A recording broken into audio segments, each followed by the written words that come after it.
Welcome to Crosstalk. I'm Peter Lavelle. The logic or illogic of humanitarian interventions. As Libya grinds into stalemate, will outside powers find themselves pulled deeper into this quagmire? Do such interventions inevitably involve greater military escalation? And do interventions lead to invasions?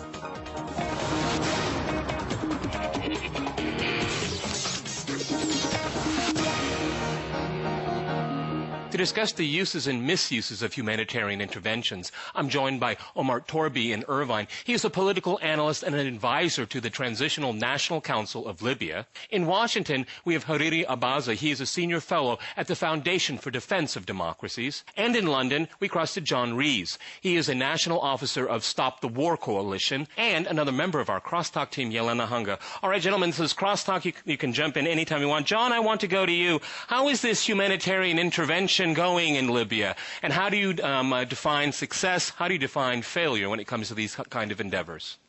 Well, I think it was always a very risky operation, not least because the advertised purpose to save the lives of civilians was never going to be easy, and it certainly wasn't the main motivation. I think the main motivation wasn't the saving of civilian life. I think the foreign powers, the United States, Britain, France primarily, were very much discomfited by the unfolding of the Arab revolutions in Tunisia and Egypt. They could see that they were spreading beyond their original countries of success. They wanted to get a foothold and some control of this process, and the fact that the Libyan revolution took the form of a civil war gave them the possibility of intervention. So I think, as in the past, the given reason wasn't necessarily the real motivation. If we can go to Washington, if we look at what we just heard from John, is this intervention going as planned, or is it going far worse than anyone could have expected when they started out?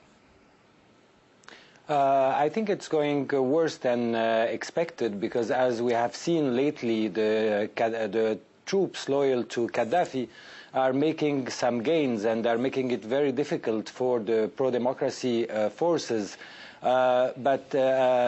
Of course, this intervention somehow saved lives, because if Gaddafi had a free hand and entered Benghazi, then we would have had massacres far worse than what we see right now.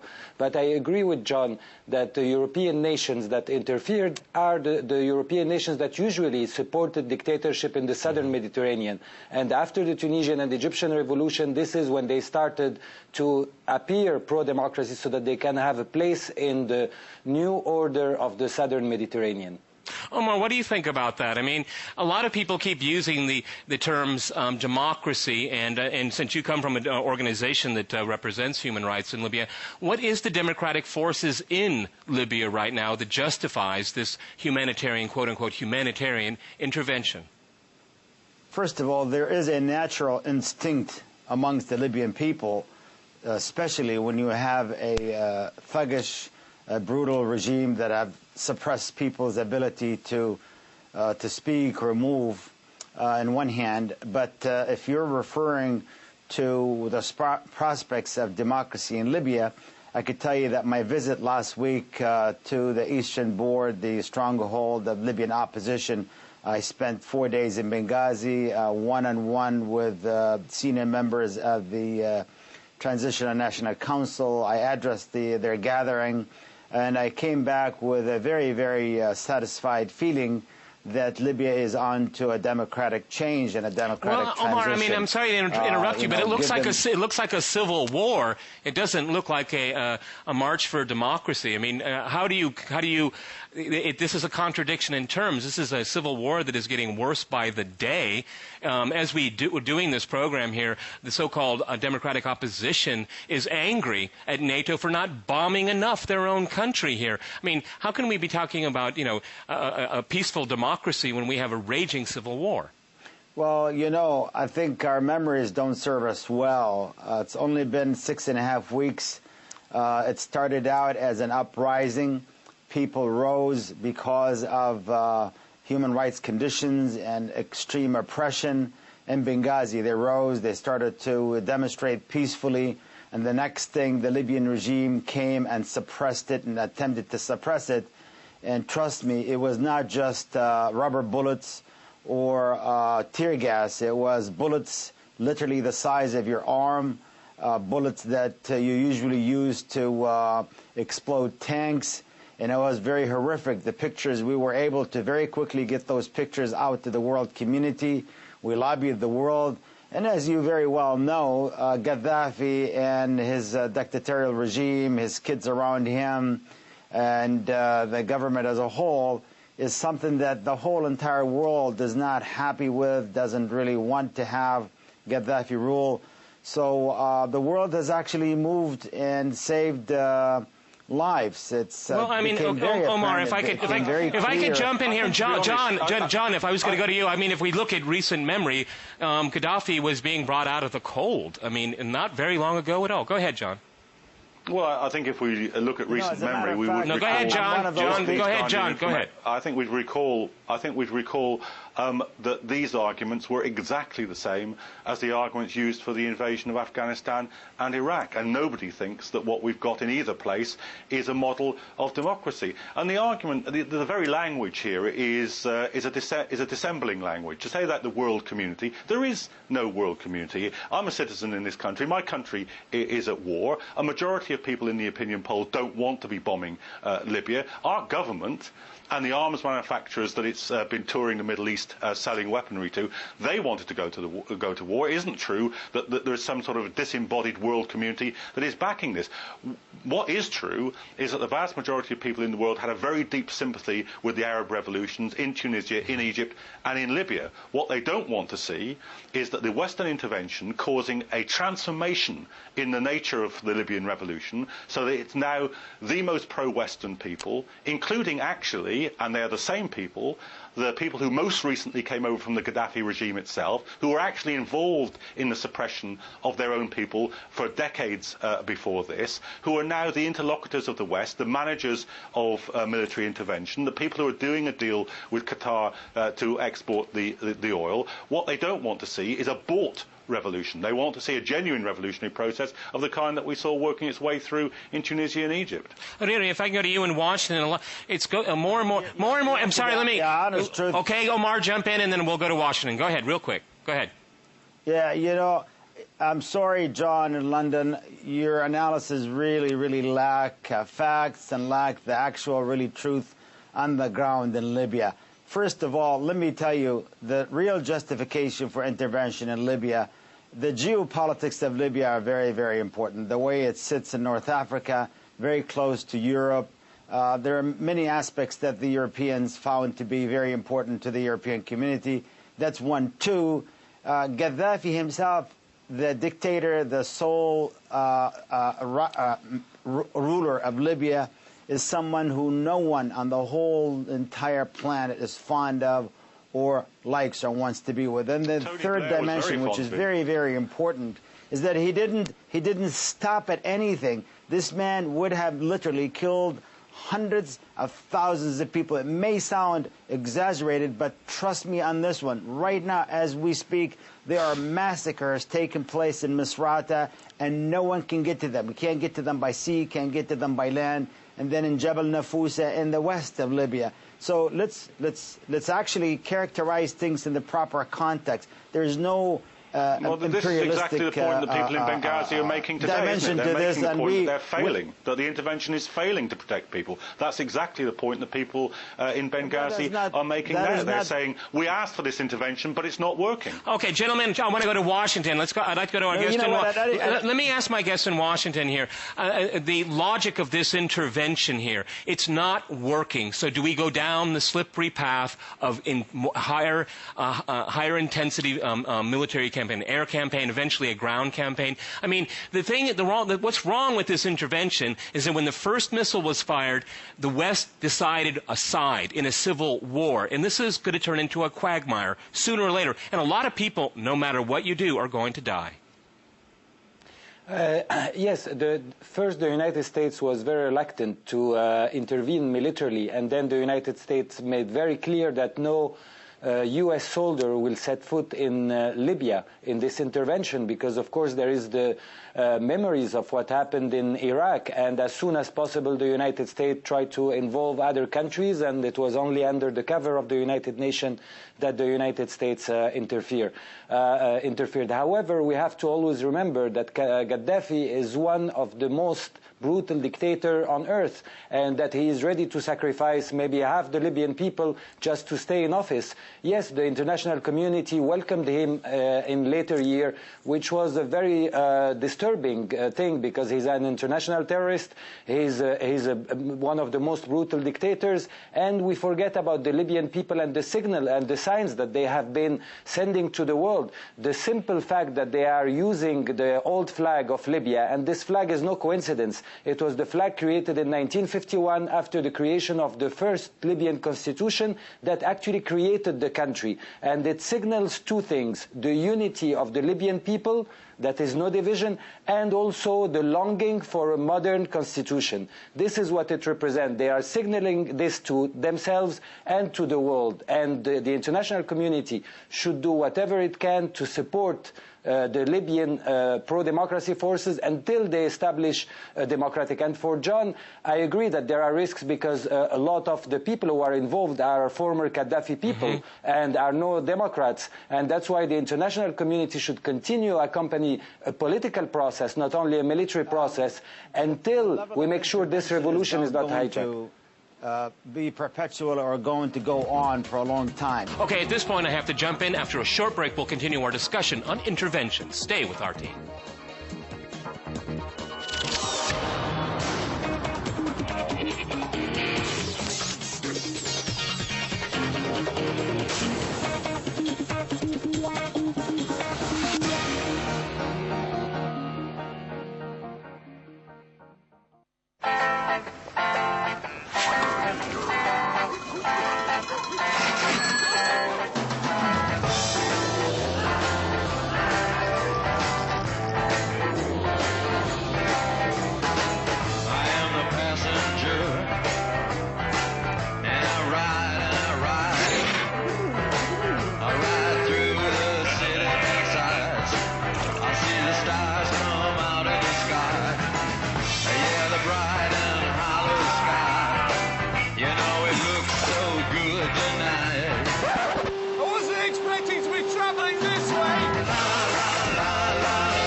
Chosen from among many, he was given a clear-cut mission, a mission he successfully accomplished, and became the first ever man in outer space. Hero of the Soviet Union, one of the best-known persons in the whole world. All his thoughts were focused on flights. Could he ever think that his life work would cost him his life? What happened in those few seconds? And what secrets these sealed barrels still hold? Yuri Gagarin, the two flights on RT.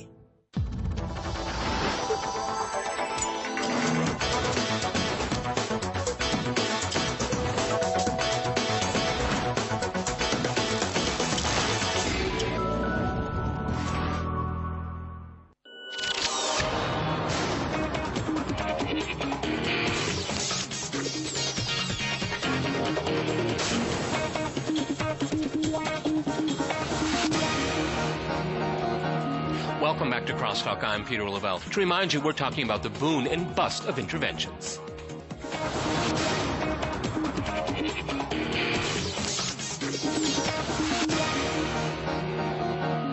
But first, let's see what Russians think about this issue.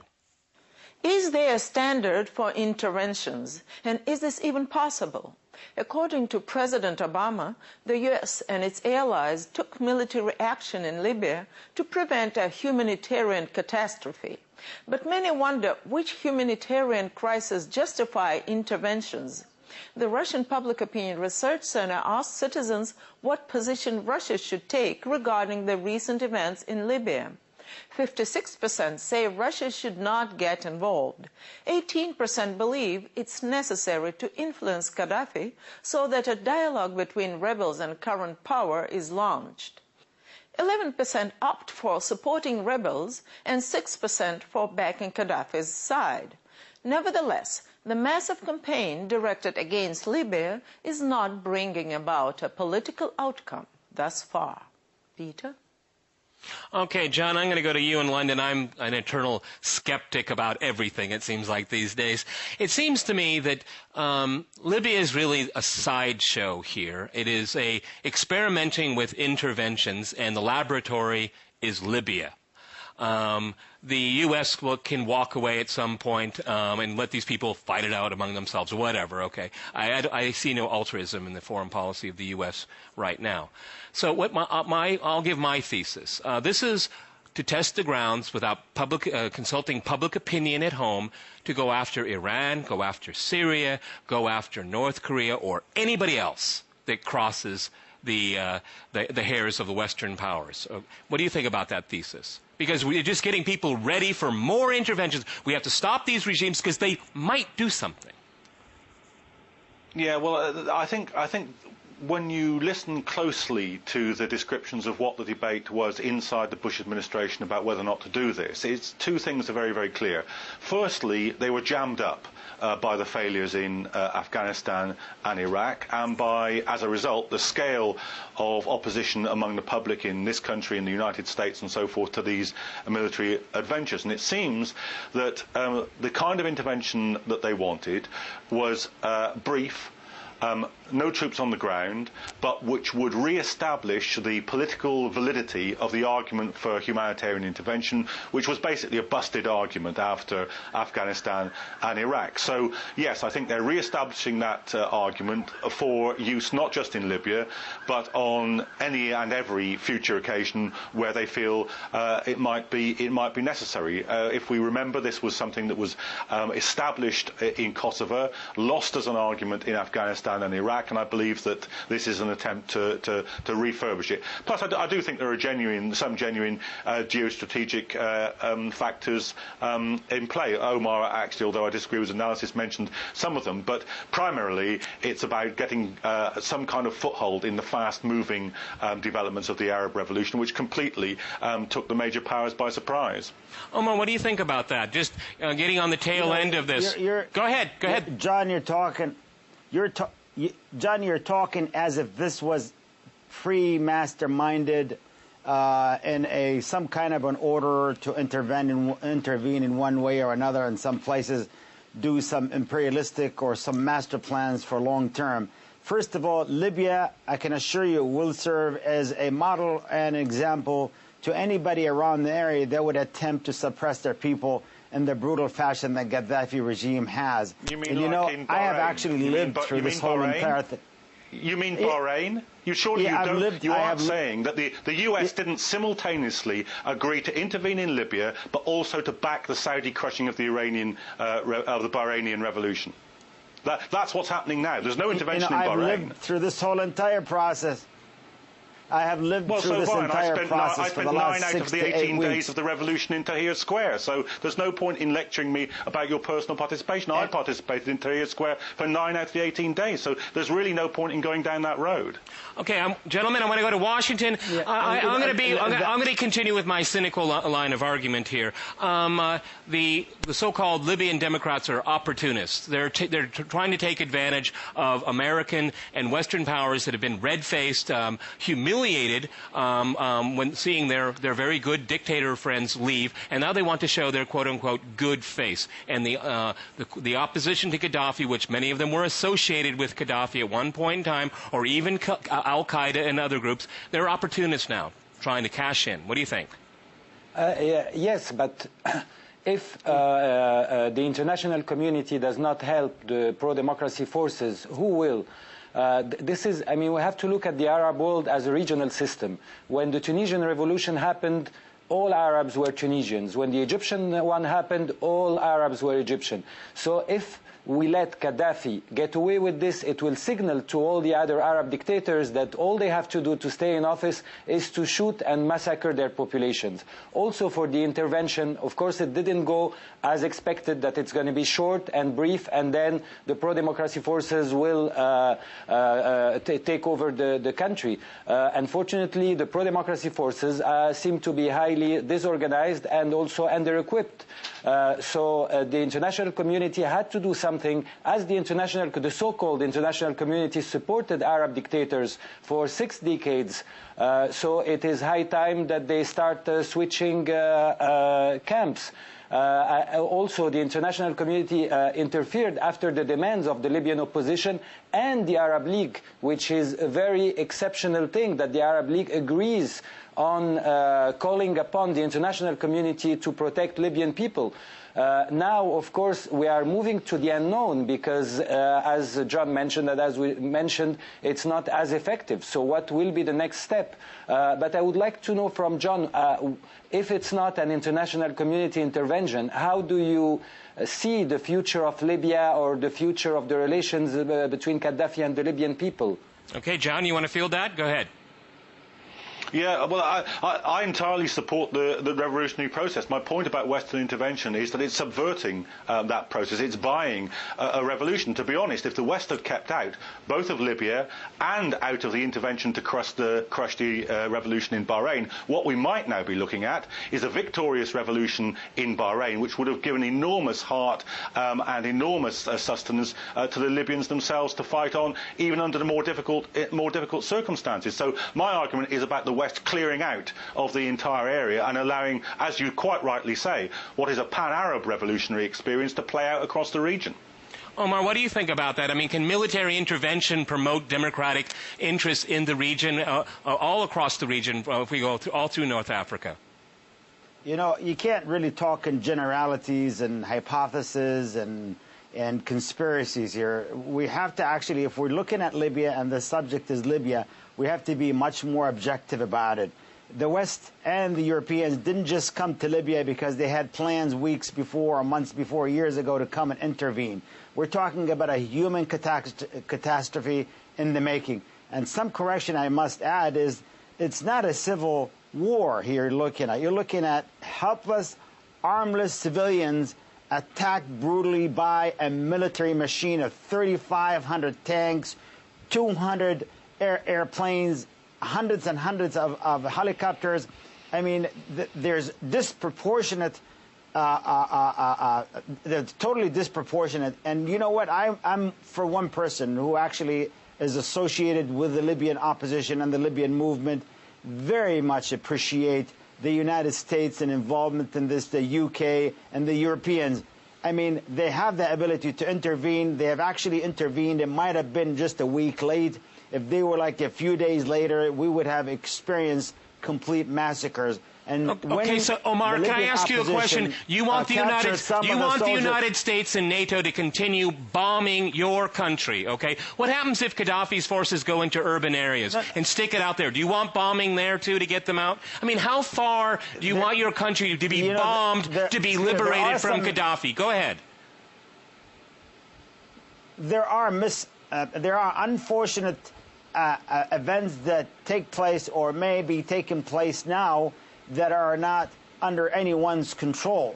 Basically, the United States, UK, France, and the stronger members of NATO were able to avert a massacre in Benghazi. When I was in Benghazi, I talked to the people down there. I found out for myself that they talked to some of the soldiers that belonged to Gaddafi or loyalists, and they had been given a mandate to come to town, level the town of 900,000 people, literally level the town, rape the women, and kill every man from 18 to 40. And do you really honestly believe that Gaddafi Omar, we just keep hearing this from people. We just hear this from people like you, okay? There is no evidence of this, except for people like you come on programs like mine and say they were going to do this, this, and this. But we never hear from, it's never corroborated outside of that. And that's really important there. John, if I can go to you, I mean, when the first bomb dropped, is there any good way out of this mess?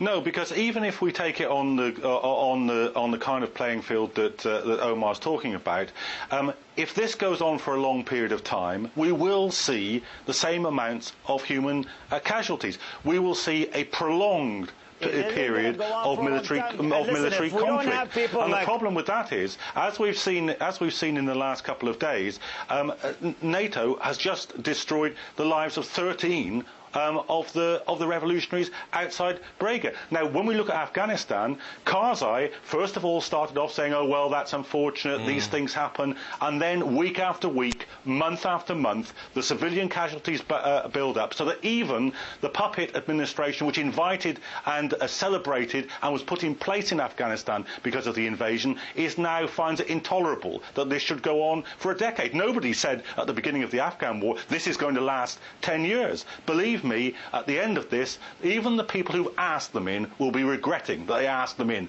because the imperial powers are very, very difficult dinner guests. They sit down at the table, but when you're ready to go to bed and ask them to leave, they don't get up. They start raiding your fridge, they start looking at your wallet, and they won't go. All right, gentlemen, on that note here, I'm going to have to jump in. Many thanks to my guests today in Irvine, Washington, and in London. And thanks to our viewers for watching us here on RT. See you next time, and remember, crosstalk rules.